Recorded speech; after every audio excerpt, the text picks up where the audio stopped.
का सुनो, मिलाद ना मनाना ये मक्के का तरीका मिजाजे काफिराना है।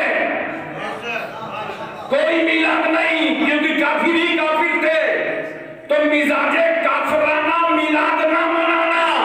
और नबी की मिलाद देखना है तो मेरे नबी की मिलाद तो मदीने में मनाई गई है, क्योंकि मक्के का मिजाज काफिराना था और मदीने का मिजाज आशिकाना था।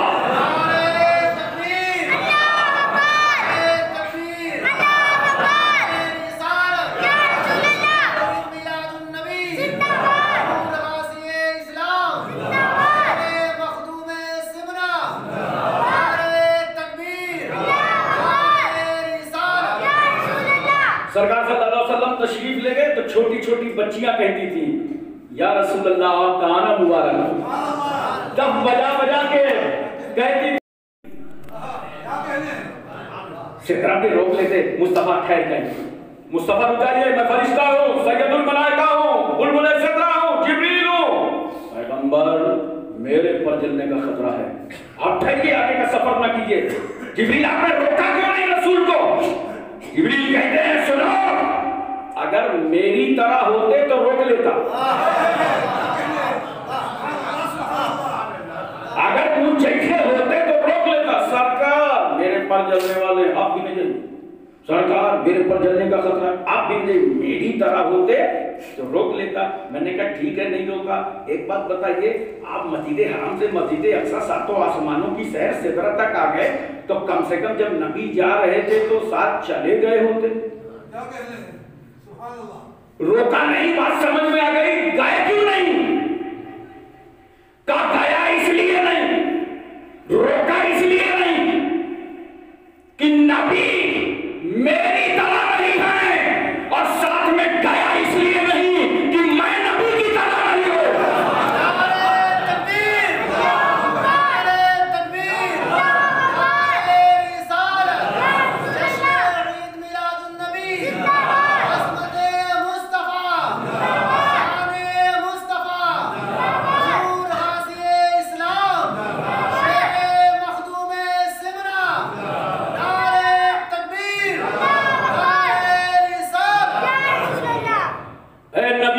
देखने वालों देखो, जिब्रील रुके हैं सिदरा पे, नबी आगे, सरकार कहां था? करीब तर हो गए खुदा से, और माथे की नजरों से खुदा को देखा। ये सीरत भी तो देखा करो, बोलो ये सीरत तो देखा करो। बड़ा फर्क है, दोनों सीरत देखोगे ना बहुत मजे में रहोगे। अच्छा एक बात पहले बता दो, फिर मैं करता हूं। जिब्रील ने क्या बताया कि मैं रसूल की तरह नहीं हूं। ये किसका अकीदा है? जोर से बोलो। जिब्रील का अकीदा क्या है? रसूल मैं आपकी तरह नहीं। किसका अकीदा? तो अकेले थोड़ी जिब्रील का है, यही तो हजरत मीकाईल का है, यही हजरत इसराफील का है, यही हजरत इजराइल का है। मुसलमानों बड़े खुशकिस्मत हो, हमको तुमको जो मलकुल मौत मिले तो अपने ही अकीदे से।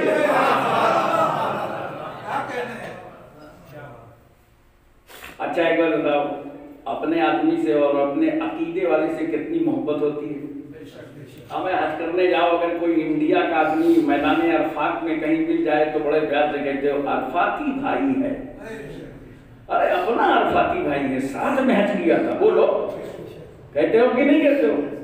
अपने आदमी से बड़ी हमदर्दी होती है।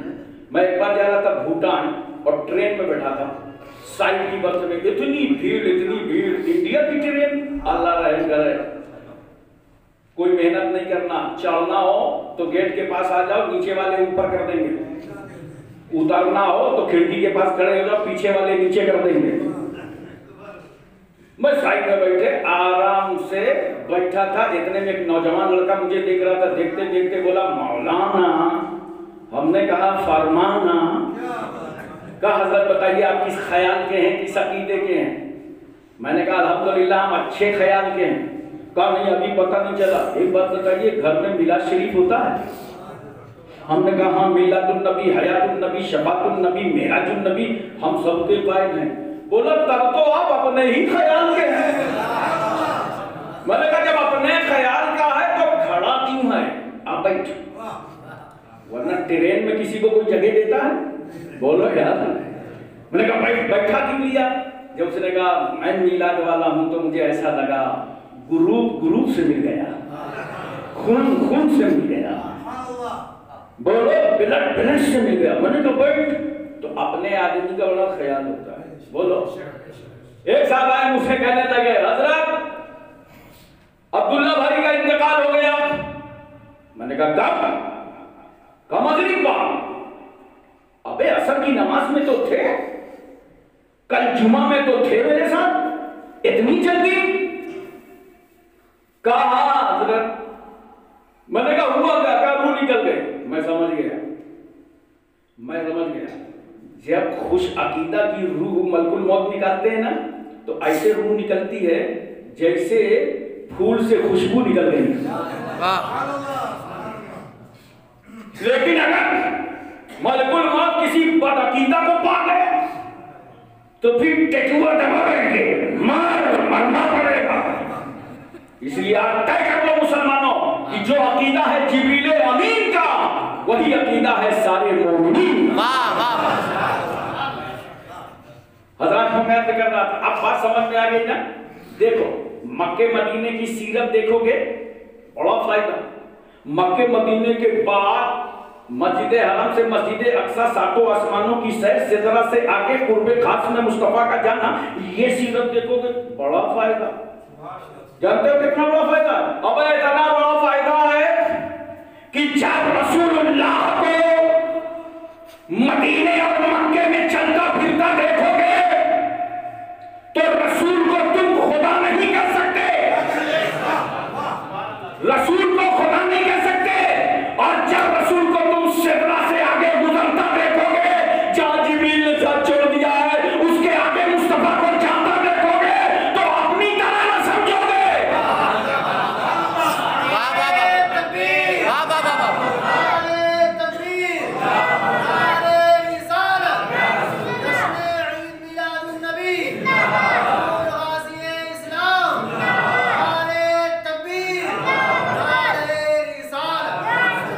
जरूरी है कि रसूल को ना खुदा की तरह समझो ना अपनी तरह समझो, बेमिसाल समझो, लाजवाब समझो।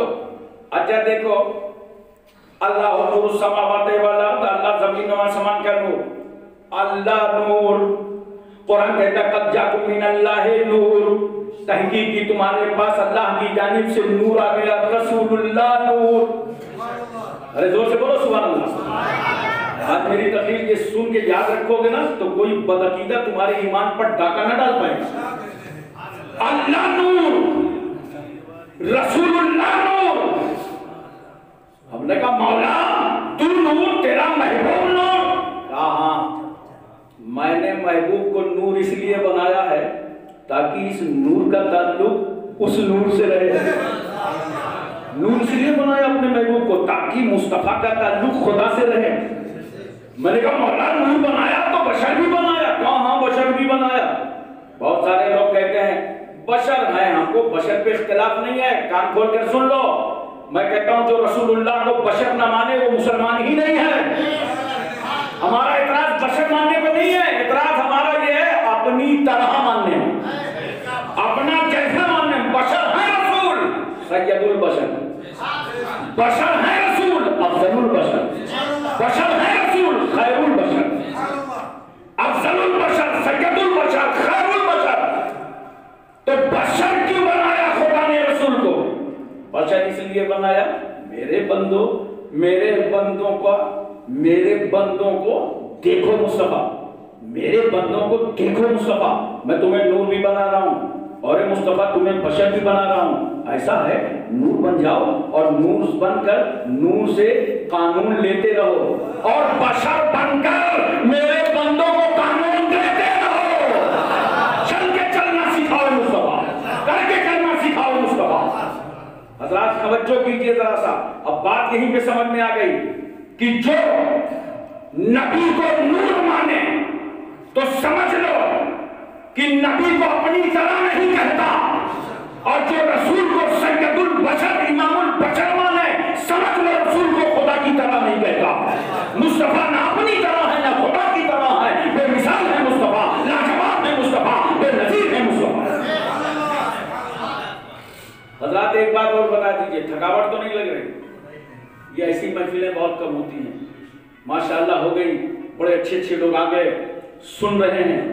अगर किसी के भी ईमान और अकीदे में रोशनी पैदा हो गई तो हमारा तो काम हो गया, हमारा तो काम हो गया। आप तवज्जो फरमाइए जरा से, अपने जहन पे इस बात को रखने की कोशिश कीजिए। नमाज, रोजा, हज, ज़कात, 5 चीजें हैं। बोलो, बहुत सारों के भेजों में सवाल है, बस 5 ही की बात करो। अब 5 की बात करोगे, इससे पहले ईमान है। जब ईमान दुरुस्त होगा तभी ये 5 मुकम्मल होंगे। और ईमान दुरुस्त ना हो, रोजाना नमाज पढ़ते रहो, ईमान ही नहीं है। जब ईमान नहीं है तो नमाज फर्ज ही नहीं है, रोजा फर्ज ही नहीं है, हज फर्ज ही नहीं है, ज़कात फर्ज ही नहीं है। देखो जैसे सरकार ने फरमाया ना, सलातो इमादुद्दीन, नमाज दीन का खंबा है। क्या? जोर से बोलो, नमाज। जोर से बोलो, नमाज खंबा, पिलर। मेरे आका ने इसको खंबा क्यों कहा? तशबीह दी पैगंबर ने नमाज को किससे? खंबे से। जानते हो खंबा क्यों कहा? खंबा को नस्ब करने के लिए, गाड़ने के लिए जमीन चाहिए। खंबा कहां डालोगे? जमीन पे डालोगे ना, कि पेड़ के ऊपर?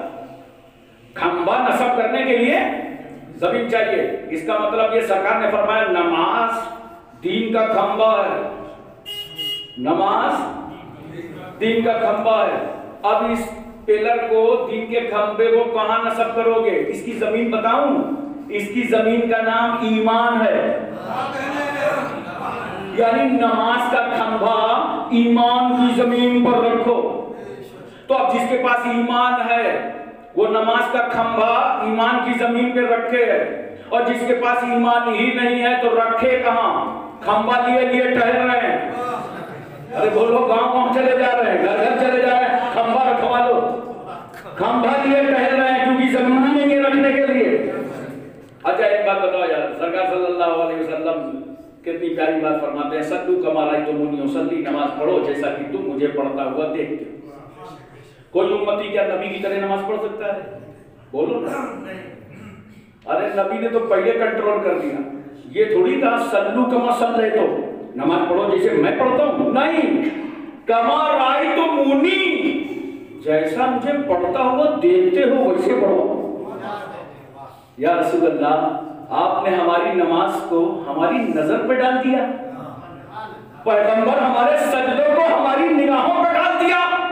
रसूल की रहमत ने कहा, सुनो उम्मतियों, तुम्हारी नमाज तुम्हारी नजर पे इसलिए डाला कि जिसकी नजर रसूल पे अच्छी होगी उसकी नमाज अच्छी होगी, और जिसकी नजर मुस्तफा पे खराब होगी ना उसकी नमाज अच्छी होगी ना उसका ईमान अच्छा होगा।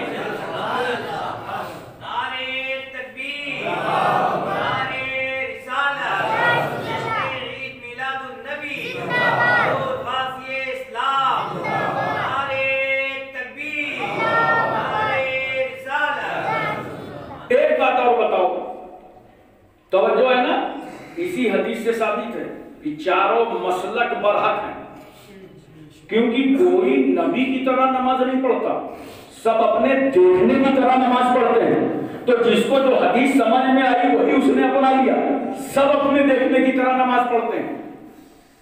अच्छा एक बात और है, कुछ लोग तो बहुत जिद करते हैं, रफ़ा यदैन करने वाले, जहां हाथ बांध, कहां? यहाँ, और शॉर्टकट में नमाज पढ़ना है, टोपी ना हो तब भी चल जाएगा काम। बोलो, गले के बटन खुले हो तब भी काम कर चल जाएगा। जल्दी से गए, खड़े हुए, पैर दोनों फैला कर यहाँ 2 रकअत पढ़ा, निकल लिया।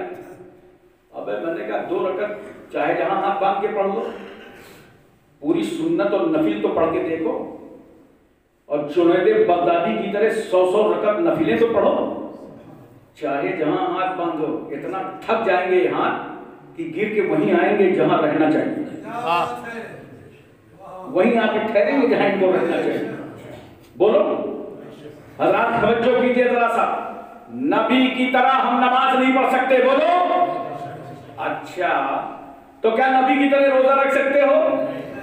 नहीं रख सकते। या अय्युहल्लज़ीना आमनू कुतिबा अलैकुमुस सियाम कमा कुतिबा अलल लज़ीना मिन क़ब्लिकुम लअल्लकुम तत्तक़ून। ऐ ईमान वालों, हमने तुम पर रोजे फर्ज किए जैसा कि अगलों पर फर्ज थे, ताकि तुम मुत्तकी और परहेजगार हो जाओ। रोजे फर्ज, रोजा रख रहे हैं रमजान शरीफ के, और मेरे रसूल भी रोजा रखते हैं। और एक बार पैगंबर ने 100वें विसाल के रोजा रखना शुरू कर दिया, मुसलसल कंटिन्यू लगातार पैदल पैर मोताबाती रोजे पे रोजा, रोजे पर रोजा। न सरकार ने इफ्तार किया, न खजूर खाया, न सहरी किया, न इफ्तार किया, न पानी पिया, न दूध पिया, रोजे पे रोजा, रोजे पे रोजा, रोजे पे रोजा। सहाबा ने देखा कि सरकार मुसलसल रोजा रख रहे हैं, सहाबा ने भी शुरू कर दिया रोजे पे रोजा, रोजे पे रोजा। न कोई सहाबी इफ्तार करता है, न कोई सहरी करता है, न खजूर खाता है, न कोई पानी पीता है, रोजे पे रोजा, रोजे पे रोजा। कमजोरी बढ़ गई, नकाहत आ गई सहाबा को, जमात में कम होने लगे लोग। मेरे सरकार सल्लल्लाहु अलैहि वसल्लम फरमाए, जमात में क्यों कम हो रहे हैं? कहा सरकार सब 100वें विसाल के रोजे रख रहे हैं, मुसलसल रोजे रखते रखते ऐसी कमजोरी आ गई कि जमात में शरीक नहीं हो पाते। मेरे पैगंबर का तेवर बढ़ गया और कहा, मेरे सहाबा, मैंने खाना नहीं खाया तो तुमने भी नहीं खाया, मैंने पानी नहीं पिया तो तुमने भी नहीं पिया, मैंने खजूरें नहीं खाई तुमने भी नहीं खाया, मैंने इफ्तार नहीं किया, सहरी नहीं किया तो तुमने भी नहीं किया। अय्युकुम मिस्ली, तुम्हें मेरी तरह है तो अभी तो इंदा रब्बी, मैं अपने रब के पास शाबाशी करता हूँ, मेरा रब मुझे खिलाता है पिलाता है, तुम्हें मेरी तरह है कौन? ये सुनना था कि सिद्दीक की गर्दन झुक गई, फारूक की गर्दन झुक गई, उस्मान की गर्दन झुक गई, अली की गर्दन झुक गई, सहाबा ने गर्दन झुका दिया, या रसूल अल्लाह आप बेमिसाल हैं, या रसूल अल्लाह आप लाजवाब हैं, या रसूल अल्लाह आप बेनज़ीर हैं। तो नबी की तरह रोजा भी नहीं रख सकते। अरे बोलो, क्या ज़कात देने में नबी की तरह हो? अबे यार, बड़े प्यार से समझो, हम पे आप पे ज़कात फर्ज है, हम देने के लिए चले तब भी अपनी बीवी को नहीं दे सकते, अपने बेटे को नहीं दे सकते, गुलाम को नहीं दे सकते, गुलाम को ज़कात नहीं दे सकते। ए रसूल, ए मेरे पैगंबर, ए मेरे हबीब, आप पर ज़कात फर्ज नहीं है। क्यों? जब फर्ज ही नहीं तो नबी की तरह हो सकते हैं ज़कात में, क्यों? गुलाम को ज़कात नहीं दे सकते तो पूरी उम्मत तो गुलाम है, मुस्तफा ज़कात दे तो किसे दे? अच्छा एक बात और सुनो, सरकार की जो औलादें हैं, सादात हैं, आले रसूल हैं, सैयद साहब बहुत से पॉइंट सुनिएगा। आले रसूल के लिए कानून क्या बनाया मेरे मुस्तफा ने? मेरी औलादों, मेरी नस्ल से ताल्लुक रखने वालों, तुम अगर मालिक निसाब हो तो तुम पर ज़कात देना फर्ज है। लेकिन हालात के तहत अगर तुम गरीब हो जाओ, मुफलिसी आ जाए, कमजोरी आ जाए, कारोबार तुम्हारा भ्रष्ट हो, रिस्क में कुशादगी ना हो, कमजोरियों से गुजर जाओ, तो मेरी औलादों पेट में पत्थर बांध लेना, ज़कात न लेना। तुम्हें ज़कात लेना हराम, तब तो कीजिएगा जरा, तुम्हें ज़कात लेना हराम, मालिक निसाब हो तो ज़कात दो, और अगर गरीब हो जाओ तो ज़कात लेना हराम। वाले मुस्तफा आपके इंसाफ को लाखों सलाम। क्या अदल किया मेरे नबी ने? अपनी औलादों पर ज़कात लेना हराम कर दिया। क्यों? अगर रसूल सल्लल्लाहु अलैहि वसल्लम ने इजाजत दी होती कि मेरी औलादों को, सादात को तुम ज़कात दे सकते हो, तो इस उम्मत की मोहब्बत मजबूर कर देती और हम अपनी सारी ज़कात निकाल के सैयदों तक पहुंचाते, ताकि मोहब्बत भी अदा हो जाए और ज़कात भी अदा हो जाए। मगर मेरे पैगंबर ने फैसला क्यों किया? क्यों? इसलिए कि अगर मैंने अपने कुंबे को, खानदान को, घराने को, घरवालों को ज़कात लेने की इजाजत दी तो ये उम्मत के सामने मोहब्बत का मसला पड़ेगा। ये सारी ज़कात मेरे घर वालों को पहुंचा देंगे तो फिर मेरी उम्मत के गरीबों को कौन पूछेगा? मेरी उम्मत के लावारिसों को कौन पूछेगा? मेरी उम्मत के कमजोरों और वाहिदों को कौन पूछेगा? पैगंबर ने बता दिया मेरी औलादों पर ज़कात लेना हराम। और दूसरी वजह सुनो, अगर रसूल सल्लल्लाहु अलैहि वसल्लम ने इजाजत दी होती तो बात तो सच है, हम जैसे दीवाने तो अपनी ज़कात कहीं ले ही न जाते सिवाय सादात तक। हम अपनी बात बता रहे हैं, आपका क्या इरादा होता है वो आप जानते हैं, लेकिन हम एक बात बता रहे हैं, अगर सज्जदों को ज़कात लेने की इजाजत होती और ये माल सज्जदों तक ज़कात का जाता तो इस्लाम के बदतरीन दुश्मन यहूदियों को कहने का मौका मिल जाता। देखा, मोहम्मद सल्लल्लाहु अलैहि वसल्लम ने इस्लाम तो अपने घर वालों के लिए चलाया था, जाते जाते अपने फॉलोअर को, अपनी उम्मत को फार्मूला बता के चले गए कि इतने परसेंट निकाल के मेरे घर वालों को दे दिया करो। तवज्जो कीजिए, इसीलिए तो मैं कहता हूं कितने बड़े हैं, कहता है मेरे मुस्तफा, आने वाली चीज को समझ रहे हैं मुस्तफा। नबी ने अपनी औलादों पर ज़कात हराम करके पूरी दुनिया को बता दिया कि इस्लाम खानदान के लिए नहीं है, इस्लाम तो पूरे जहान के लिए है।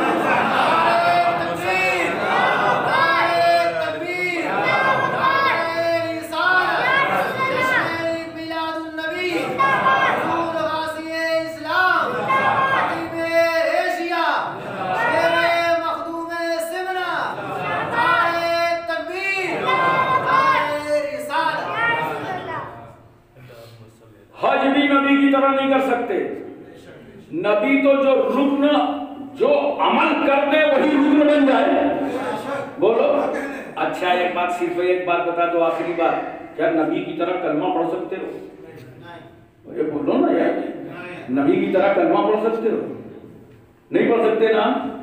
बोलो, आदम सफीउल्लाह की उम्मत पढ़ती थी ला इलाहा इल्लल्लाह, आदम सफीउल्लाह, नूह नजीउल्लाह की उम्मत कहती थी ला इलाहा इल्लल्लाह, नूह नजीउल्लाह, मूसा की उम्मत कहती थी ला इलाहा इल्लल्लाह, मूसा कलीमुल्लाह, ईसा की उम्मत कहती थी ला इलाहा इल्लल्लाह, ईसा रूहुल्लाह। लेकिन जब नबियों को कहना पड़ा तो कहते थे ला इलाहा इल्लल्लाह मुहम्मदुर रसूलुल्लाह।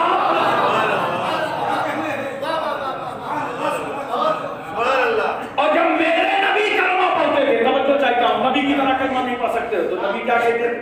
आज आप क्या पढ़ते हो? बोलो, कलमा पढ़ते हो ना? पढ़ो ला इलाहा इल्लल्लाह मुहम्मदुर रसूलुल्लाह। हर आदमी यही कलमा तो पढ़ता है, वो हर आदमी पढ़ता ना, कोई भी हो, master, doctor, inspector, minister, collector, MP, MLC, बेटा, छोटा मोटा, नाता गोटा, अलदरी, फलसफी, सियासतदान, साहित्यदान, हकीम, तबीब, खतीब, शहीद, राजा, महाराजा, कोई हो, हिंदू, मुस्लिम, सिख, ईसाई, जाट, ब्राह्मण, अंसारी, मंसूरी, अगर वो मुसलमान होगा हिंदू से तो उसे भी कलमा यही पढ़ना पड़ेगा, ला इलाहा इल्लल्लाह मुहम्मदुर रसूलुल्लाह। कोई जात न बिरादरी, कलमा यही, अगर मुसलमान हुए तो ला इलाहा इल्लल्लाह मुहम्मदुर रसूलुल्लाह। सरकार सहाबा पढ़े ला इलाहा इल्लल्लाह मुहम्मदुर रसूलुल्लाह, ला इलाहा इल्लल्लाह मुहम्मदुर रसूलुल्लाह, औलिया, सुलहा, रोमा, कोरमा, जुल्फा, सालिहीन, मुस्लिहीन, मुस्तंबितीन, मुज्तहिदीन और ये कामिलीन, बुजुर्गान दीन, अहवास, अब्दाल, औताद, अक्ताब पढ़े ला इलाहा इल्लल्लाह मुहम्मदुर रसूलुल्लाह। मगर जब मेरे मुस्तफा कलमा पढ़ते हैं तो कहते हैं ला इलाहा इल्लल्लाह इन्नी रसूलुल्लाह।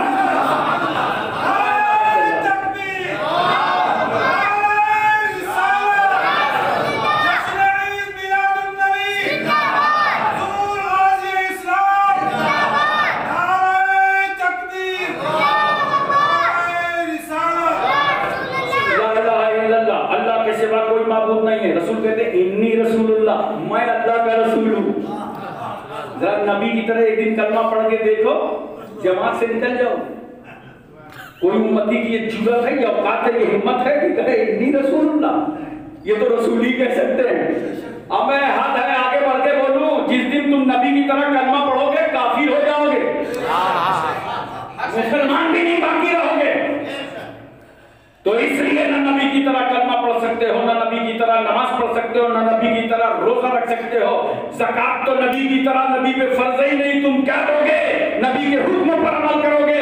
मगर इसीलिए मैं कहता हूं कि दो सीरत देखने वालों, मेरे नबी की दोनों सीरत देखो, इंशाअल्लाह तुम्हारे मुकद्दर में हिदायत का चिराग जलता रहेगा, तुम आशिक रसूल बनते रहोगे, तुम मुस्तफा के दीवाने बनते रहोगे। अब मैं जरूरी ऐलान फिर आपको बता दूं, कुछ लोग बाद में आए हैं कि कल रात में 3 बजे जो लोग हमारे साथ मिलादुन नबी मनाना चाहते हैं, इसी हाल के अंदर हमने मिलाद मनाने का प्रोग्राम बनाया है, जिसमें अगर आप गुस्ल करके आइए, वजू करके आइए, अगर सुबह गुस्ल किया हो तब भी आप ताजा गुस्ल करके आइए, ताकि एहतमाम करें तो आपको लगे कि नबी की मिलाद में जा रहे हैं। बोलो, एहतमाम करके आइए। और अगर नए कपड़े हो तो नए कपड़े पहन के आइए, नहीं तो धुले हुए पहन के आइए। सफेद कपड़े हो तो सफेद, वरना जो हो वो पहन के आइए। इंशाअल्लाह ताला इस हाल में जब आप 3 बजे आ जाएंगे तो आप देखिएगा इसमें हल्का जिक्र होगा और विलादत शरीफ का बयान होगा, नात खानी होगी, दरूद खानी होगी और 4:52 पर सुबह शादी खत्म है, तब तक हम लोग खड़े होकर अपने आका की बारगाह में सलाम पढ़ते रहेंगे। और इसमें अब हम लोग खुशियों में क्या करते हैं, क्या कहते हैं, जरा देसी घी का जरा जलाएंगे, खुशी होगी तो अल्लाह घर में बच्चा पैदा करेगा, औलाद आएगी तो देसी घी का चिराग जलाएंगे। खुशी में कहते हो नहीं कहते हो? हमें तो मेरे नबी की मिलाद हो रही है, इसलिए हमने चिरागा में देसी घी का चिराग जलाने का प्रोग्राम बनाया। तो आप इस महफिल में आए, हमारे उलमा जितने हैं इनसे हम गुजारिश करेंगे कि आप भी आइए। उसकी वजह यह है आपको सवाब तो मिलेगा, मगर कम से कम जब आप पूरा सिस्टम देखेंगे तो आइंदा साल ये इंतजाम आप अपनी मस्जिद में भी कर सकते हैं, महल्ले वालों के लिए भी कर सकते हैं। तो उलमा से, अइम्मा से गुजारिश है कि आप साथ में साफा बांध के आएंगे और सफेद साफा, माशाअल्लाह सब लोग सफेद साफे में होंगे। और इंशाअल्लाह अगर आप भी साफा बांधने सुन्नत रसूल अदा कर लें तो अल्हम्दुलिल्लाह। तो सब लोगों को हम खास दावत देते हैं, कल रोशनी वाली रात 3 बजे आप इस हाल के अंदर तशरीफ ले आएं, वजू करके पूरी तैयारी के साथ, और 2 घंटे का ये प्रोग्राम होगा। आपको लगेगा, लज्जत महसूस होगी कि हम अपने आका की मिलाद में हैं। अल्लाह ताला की बारगाह में दुआ है कि परवरदिगार आलम जनाब शफी साहब के घर जो पोता पैदा हुआ, इनकी औलाद सब पर फज़्ल फरमाए, सबको दीन मतीन पर कायम व दायम फरमाए, दोनों जहान की इनको बरकतें अता फरमाए। व मा तौफीकी इल्ला बिल्लाह। अस्सलामु अलैकुम। खड़े हो जाइए, सलातो सलाम।